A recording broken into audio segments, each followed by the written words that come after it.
Chapter 12. And it came to pass, when Rehoboam had established the kingdom, and had strengthened himself, he forsook the law of the Lord, and all Israel with him. And it came to pass that in the 5th year of King Rehoboam, Shishak king of Egypt came up against Jerusalem, because they had transgressed against the Lord, with 1,200 chariots and 300,000 horsemen, and the people were without number that came with him out of Egypt, the Lubims and Sukkiims, and the Ethiopians. And he took the fenced cities which pertained to Judah, and came to Jerusalem. Then came Shemaiah the prophet to Rehoboam, and to the princes of Judah, that were gathered together to Jerusalem because of Shishak, and said unto them, Thus saith the Lord, Ye have forsaken me, and therefore have I also left you in the hand of Shishak. Whereupon the princes of Israel and the king humbled themselves, and they said, The Lord is righteous.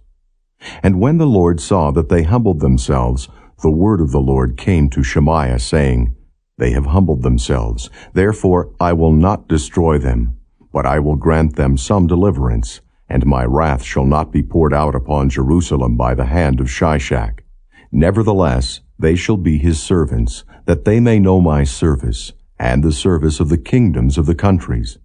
So Shishak king of Egypt came up against Jerusalem, and took away the treasures of the house of the Lord, and the treasures of the king's house. He took all. He carried away also the shields of gold which Solomon had made. Instead of which King Rehoboam made shields of brass, and committed them to the hands of the chief of the guard, that kept the entrance of the king's house. And when the king entered into the house of the Lord, the guard came and fetched them, and brought them again into the guard chamber. And when he humbled himself, the wrath of the Lord turned from him, that he would not destroy him altogether, and also in Judah things went well. So King Rehoboam strengthened himself in Jerusalem, and reigned. For Rehoboam was 41 years old when he began to reign, and he reigned 17 years in Jerusalem, the city which the Lord had chosen out of all the tribes of Israel, to put his name there. And his mother's name was Naamah, an Ammonitess. And he did evil, because he prepared not his heart to seek the Lord.